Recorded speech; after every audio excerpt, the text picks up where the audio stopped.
Miarsa sadaya masih kena sasarangan sang sisma bakek dina acara Dongeng Sunda.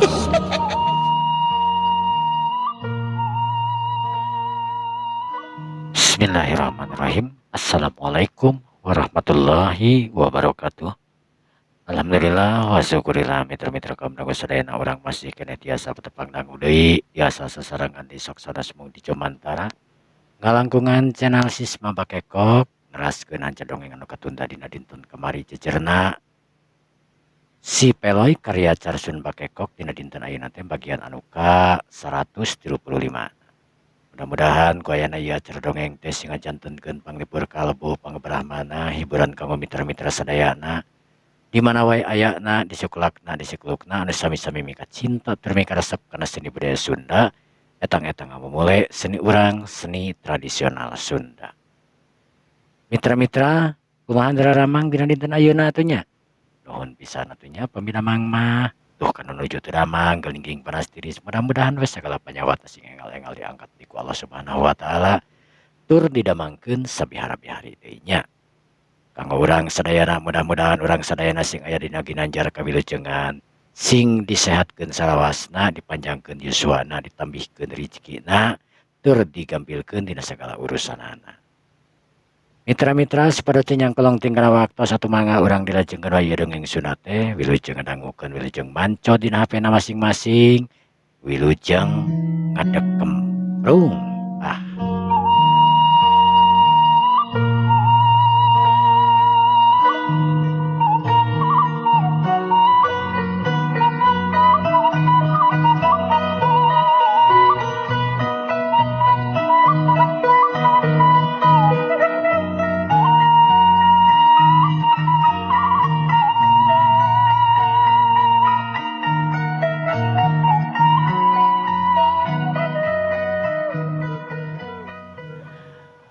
Mohon janten ayeuna teh bade nuju ka gua Tangkorak. Ayeuna teh uing teh daek teh daek kudu nuju ka gua Tangkorak. Ya teu langkung ujang eta mah. Ari mamang mah aduh asa ngaros hariwang we tadi namanya rios kitu teh. Wing mah minta pangluana we ti sararea ieu lah. Pokona mah kajeun kumaha-kumaha ge. Nu jelas mah wing ayeuna teu moal bisa dihalangan jeung sakusaha wae oge. Pak RT katut si Abah nu boga warung harita ungut-ungutan. Pok Pak RT tu giliran harita kebagian ngomong. Ayeuna mah kieu we Jang. Kumargi ieu waktos geuningan tos wengi. Kumaha tuh pami monok we di rumah mamang, di bobi mamang tuh. Di rorompok mamang da lalega atuh. Nya ari wing mah atoh euy. Ngan rek nanya heula ka sararea ieu. Kumaha lamun ieu dina peuting ayeuna euy. Urang ngenong cenah ieu diajakan ngenong kabeneran ieu ku sah Pak RT. Cek si Peloy harita bari ngareret ka sararea kasup ka bebenena Dewi Angrum oge ka Andini. Nya teu langkung akang we atuh. Bade monok mangga, bade henteu joge mangga. Mohon Jang Peloy. Kumaha Jang Peloy we ieu mah? Oh, jadi kumaha wing. Geus we kieu atuh mah. Lamun kumaha wing mah nya. Emang Pak RT moal kabeuratan euy. Wing teh da lain sorangan atuh teh aya genepan. Moal kabeuratan kitu mun wing mah sare di tempatna RT. Nya moal tuh Jang Peloy. Sanajan aya sa RT-eun gecek paribasana. Ari neat ka hadean mah ceuk Pak RT mentak genah katarimana oge ku sarareana. Sanggeus kitu mah atuh harita si Peloy geus sepakat manehna rek milu ngarareb di mana Pak RT. Pakocapkeun isukanana si Peloy harita isuk-isuk keneh geus ararinit pamitan ka Pak RT sanggeus beres sarapan sanajan diulah-ulah oge Pak RT tetep we saaya-aya jang nyadiakeun si Peloy kabeh warga anu aya di dinya antusias mere ituna mere ieuna sabab nyaho jalma anu monok di mana Pak RT teh si Peloy jalma anu jadi sabibir hiji. Si Peloy harita lempang pangheulana dituturkeun ku Dewi Angrum katut Andini serengkeun di tukangeunana Ki Adi Raksa jeung 2 anak buah. Pok si Peloy harita ngomong, Jadi raksa, lamun ayeuna urang langsung nuju ka guha Tangkorak, kira-kira nepi mah poe ayeuna yeuh? lamun eueuh halangan itu jeung ieu nepi jang Peloy mah kungsi sapoe. Kira-kira tos asar oge geus nepi ieu teh urang teh. Lamun urangna teu kaditu kadieu, teu eureun, teu naon. Tapi lamun eureun heula nya urang pasti bakal nepi teh lamun arek diteruskeun nya beuting jigana mah. Gitu. Oh, ya kumang kewe temen kitu mah lamun carapenya eureun manyarak dipaksakeun. Ajeun cek maribasana sare heula di tengah leuweung atuh mun kitu mah. Cek si Peloy. Ya tempat langkung jang Peloy. Harita si Peloy neruskeun di lalampahanana dituturkeun ku Sararea. Si Peloy anu jadi pamingpina. Waktu beuki sore wae. Karasa harita geus rada capek. Pok Dewi Angrum harita ngomong. Kang, itu dipayun geuningan aya walungan anu sakitu ageungna. Kumaha atuh pamingoyok heula di warungan yuk. Amen namikan kana jag-jagan urang jeung di asal lengket kieu. Cek Dewi Angrum. Si Peloy harita ngareret. Ka Dewi Angrum. Ayeuna mah jalan ngabelungbung anu bisa ngarendeg. Oh, maneh kunaon deui? Esang, lalengket, paun teh nya. Ari akang teh sok nanaon teh. Cek Dewi Angrum harita beri nyiwit lalaunan. Tur ngareret ka tukang sok sieun batur ngadenge. Tung ke di hareup leuweung areureun we kabeh. Si Peloy harita ngarieukeun ka tukang atuh puguh nu di tukang ge harita ngarasa bunga. Sabab memang geus karasa kumanehna oge suku teh sacara rangkeung. Ucapna tempat eureun harita geus katingali ku si Peloy aya batu anu lempar tur badag sisi walungan. Si Peloy harita pangheulana gagajleng kana batu, beri nangtung ningalikeun kana walungan anu memang gede turubak. Aduh, ya walungan teh manis sigah laut gede euy. Urang berarti kudu nyebrang meureun mun kieu mah. Sumuh jang Peloy, kudu nyebrang. Tapi mun nyebrang entong ti dieu. Di malih ti belah mana? Tuh ti belah ditu tuh aya cukang. Jeung batu. Ya, di belah dinya teh aya curug. Jadi moal jauh-jauh teuing nyebrangna oge. Ceuk Ki Adi Raksa harita nuduhkeun tempat penyeberangan. Sabab manehna mah memang geus pulang anting, geus apal deui kana jalan ka dinya. Oh, atuh. Jadi engke nyebrangna belah ditu kitu. Nya, Ayeuna mah urang di dieu heula we areureun lah. Lapar henteu? ya ari lapar mah geus pasti lapar atuh. Da kada haran nanti kamararaban sangu teh kamari hungkul tadi isuk-isuk sarapan ta ieu sampe kulubna. Lamun lapar mah ayeuna urang sararian ngalauk atuh ya. Sekalian bari ngoyokkeun awak ya. Sararea satuju. Bararungah nakeranan sabab memang awakna geus asara reged. Sararea harita jelung-jeleng ararasup kana walungan anu emang teu sabaraha jero lantaran kajeunting gede ge eta walungan teh loba taringul ku batu. Harita si Peloy masing-masing ngalalauk. Gan jelas si Peloy dina ngalalaukna teh batur encan meunang naon-naon si Peloy mah geus ngakutan lauk ka darat. Sabab si Peloy memang boga cek paribasana boga kemampuan anu biasa kalatih waktu harita jeung kisahan. Sanggeus beres harita ngariung dina batu katingali. Eueuh rasa canggung saurang oge lantaran si Peloy memang loba ngalonyeng, loba nuting barakata karita antarana anak buah Ki Adi Raksa. Nya kitu deui Andini jeung Dewi Angrum kabeh harita sareuri. Sabab si Peloy lamun sek dina ngalonyengna mantak pik kaya nyerieun kulit beuteung bakat ku hayo-hayoan sieuri. Sararea sarugema geus seueuh dahar ngaran-ngaran lauk. Nu mampuh ai ku lauk mah. Harita katurug-turug angin anu ngahiliwik. Jelas nimbulkeun rasa tunuh ka sararea ka asup si Peloy. Harita maranehna gempar dina batu sarare ngan katingali si Peloy anu henteu sare teh sanajan tunuh oge. Harita waktu beuki nyerelek beuki peuting. Mutuskeun sararea arek sare di dinya dina batu.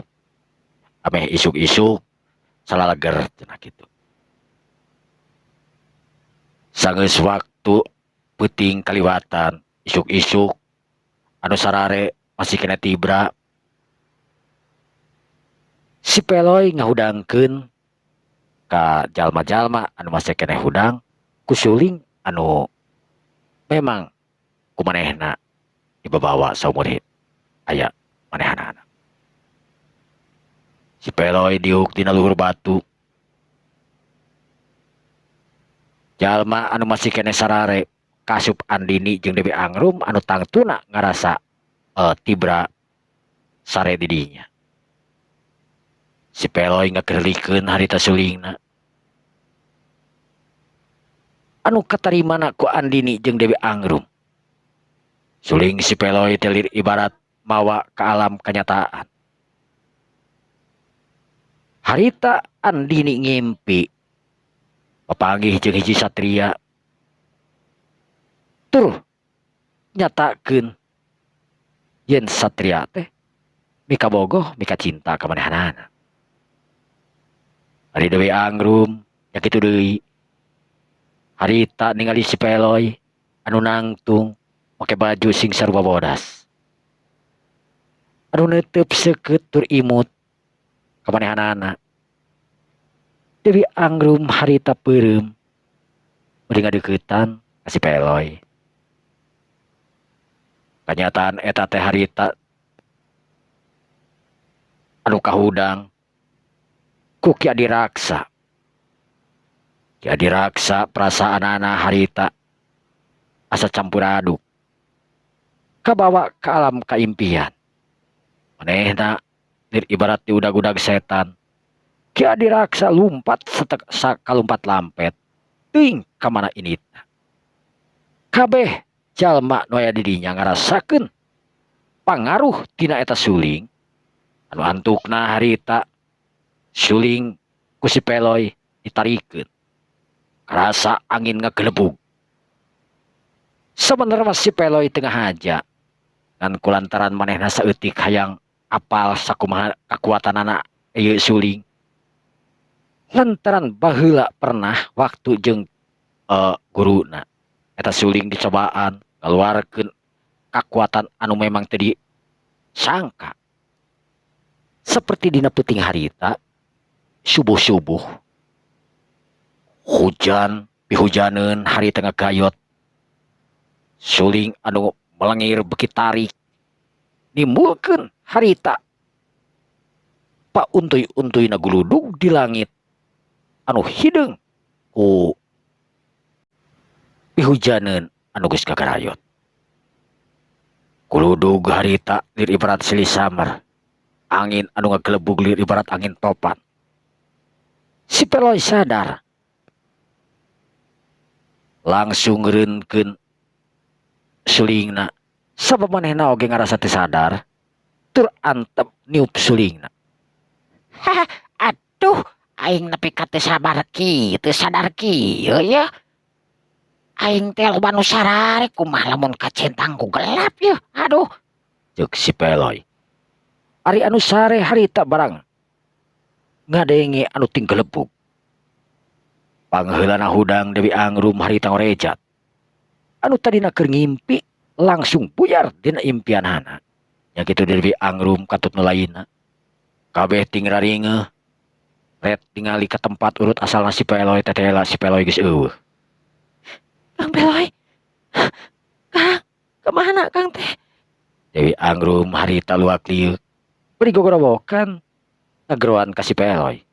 Barang bre harita si Peloy katingali keur diuk dina batu nu pangluhurna di tuurna cangugur bari nyekel hiji barang manehna nu geus teu aneh deui teu asing deui yen eta nu dicekel ku si Peloy teh eta teh suling. Jorelat cenah si Peloy harita ngajorelat. Awakna ngalayang turun ka handap lir ibarat maruk heulang anu rek neang mangsa. Cele harita si Peloy eunteup make tanaga lapisan anu memang hebat. Awakna ngalayang lir ibarat kapas kaibunan sehingga si Peloy napakna kana batu sora setik oge nu kadenge ku panehanan saraya. Ki adiraksa harita melohok. Sabab manehna ngarasa aneh naon anu bieu geus kajadian. Poh Ki adiraksa harita ngomong. Cang Peloy. Ke. Kula asa heran yo. Naon anu bieu geus bieu kejadian teh. Rarasaan teh asa aya kuludug. Langit asa geus ngagararayot. Bihujaneun. Angin ngagelebuk liwat angin topan eta cain beka oyag-oyagan kitu. Naon sih nu geus kajadian teh? Ceuk. Ki adiraksa harita bari kerung. Sabenerna mah kejadian naon euy? Ngan uing bieu hayang nyaho ngetes kemampuan. Ngetes kemampuan. Kemampuan naon? Engke oge apa kemampuan model kumaha ye? Ceuk si Peloy harita. Bari geek diuk digegereun Dewi Angrum anu keur melohok. Di kecil pisan ruasna. Tapi kan tina naon meureunnan maneh lain. Andini maneh tina naon? Henteu Kang. Ari henteu mah tuh. Lain teh geus beurang ya. Hayu urang ari di teuing. Di belah mana penyeberangan teh? Cek si Peloy harita bari melong kaki adiraksa. Oh nya, ina teh geus beurang geuning. Moal ngalalauk deui. Ah moal geus seubeuh teh nu kamari ge panaya keneh meureun. Bari leumpang wedak dadahar we. Oh nya atuh kitu mah. Sageus puguh kitu harita bring. Sararea ninggalkeun eta pitempatan. Nuturkeun ki adiraksa ayeuna mah nu pang apalna kada jalan ka gua Tangkorak. Heuleut satengah poe harita marehna leumpang. Kaliwatan dangdaunan atanapi tatangkalan anu ngaroyom ka jalan. Si Peloy katingali nyerangkeun hiji tempat anu kumanehna pernah kasorang. Sawaktu manehna ngagunakeun aji Miraga Sukma. Harita jalan anu memang nuju ka gua Tangkorak teu gampang. Taringgulna batu anu gararede kudu manehanana uclak-aclok.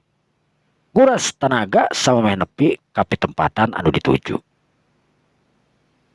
Tapi sararea memang geus boga geus kalatih ka tempat anu model kitu. Harita Ki adiraksa reg eureun teu jauh tina tempat anu kira-kira aya sabaraha kilo deui meureunan. Ka tempat anu ditujuna nyaeta gua Tangkorak. Pok Ki adiraksa harita ngomong ka si Peloy. Tina hatena aya rasa hariwang. Sabab manehna geus apal kana kekuatan tur kasaktian Ki Baratasena. Jang Peloy, Kumaha Ki Adi Raksa? Naon make jengereut sagala? duh, terus terang weh. Kula teh asa kumaha yo, hate kula asa deg-degan teu pararuguh. Terus terang, kula ngerasa keung.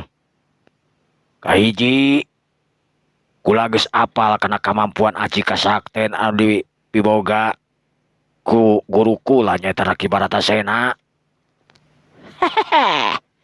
Uing geus ngabade, geus ngabaca kana naon anu aya dina hate. Ilaing tenang. Ilaing masih kena aya uing. Sing percaya ka uing. Ilaing bakal salamet. Cek si Peloy harita nenangkeun hate Ki Adi Raksa. Ki Adi Raksa lain teu percaya ka si Peloy, tapi memang perasaan anak anu memang karasa deg-degan rek papanggih jeung guruna.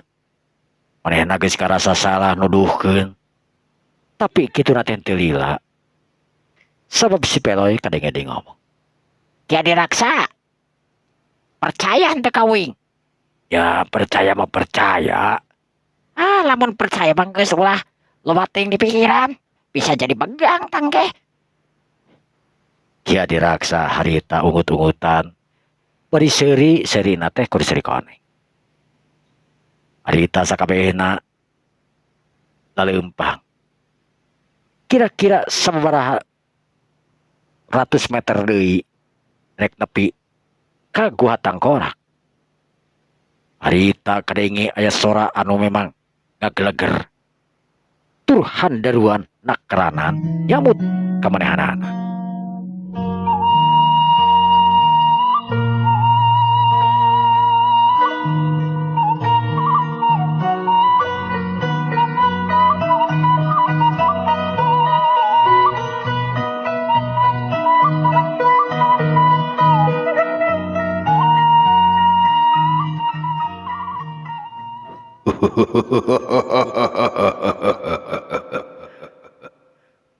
Pagea sakabeh jalma kada tangan ilaing ka dieu kaula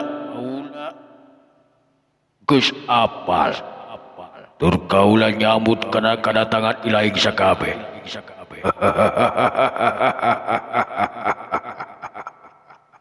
Rengkog sakabeh jalma anu keur leumpang kabeh ngarengkog. Pang nama Ki Adi Raksa anu katingalina ciut dir ibarat naon. Iwal si Peloy anu katingali tenang bari nyarengeh. Eta anu ngaranna Ki Baratasena geus pastinya Ki Adi Raksa. Memang eta Jang Peloy. Ulah aing kitu atuh, sing tenang. Berarti urang ayeuna geus aya di lokasina Ki Adi Raksa. Urang kudu hati-hati. Urang teh ayeuna geus aya dina hareupeun kuhana Ki Adi Raksa. Sakumaha anu disebutkeun ku uing, yen di jero eta guha teh loba rahasia euy. Kudu hati-hati tangtuna urang. Cek si Peloy harita beri nangtung langsung nemalan Ki Baratasena ngagunakeun tenaga lapisanana gimbangan kekuatan Ki Baratasena anu natrat tur eces.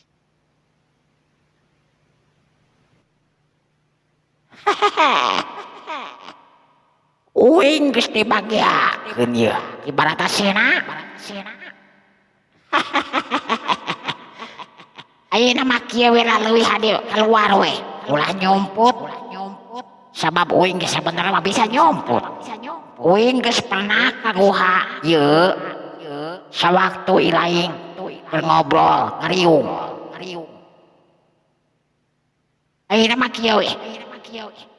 Ayo papanggih ya di luar ieu. Jeung uing si Peloy. Ari Ki Baratasena anu keur ngariung jeung sakabeh jalma pangawalna di jero goha. Harita hatena ngarasa heran ku kemampuan eta jalma anu ngaran si Peloy. Sabab manehna lain saeutik ngamprah kajawaraan can aya jalma anu kamampuanna kawas si Peloy. Tanaga lapisanana sampurna sora anu dikirimkeun ku si Peloy netret jelas lir ibarat ngomong parip-parip. Nah tena kibarata sena harita ngagerendeng. Tetela jalma anu ngaran si Peloy lain jalma sambarangan. Aji kasaktena jigana lain pantrak-pantrakeun. Aing teu bisa gegabah. Sanajan memang eta dina sora ku aing kadenge masih kena budak bau keong. Masih kena budak bau cikur. Tapi kemampuan dina tanaga lapisan jelas. Ye jalma geus sampurna luar jeung cerona. Sakabe. Siapkeun tanaga ilaing euy. Urang dina waktu ayeuna urang keluar nyamut tamu anu neangan kaula. Barang harita keur kitu. Ngong kadenge deui ku kibarata sena. Sora si Peloy anu natrat kana ceulina. Tanpa kadenge ku jalma anu lain.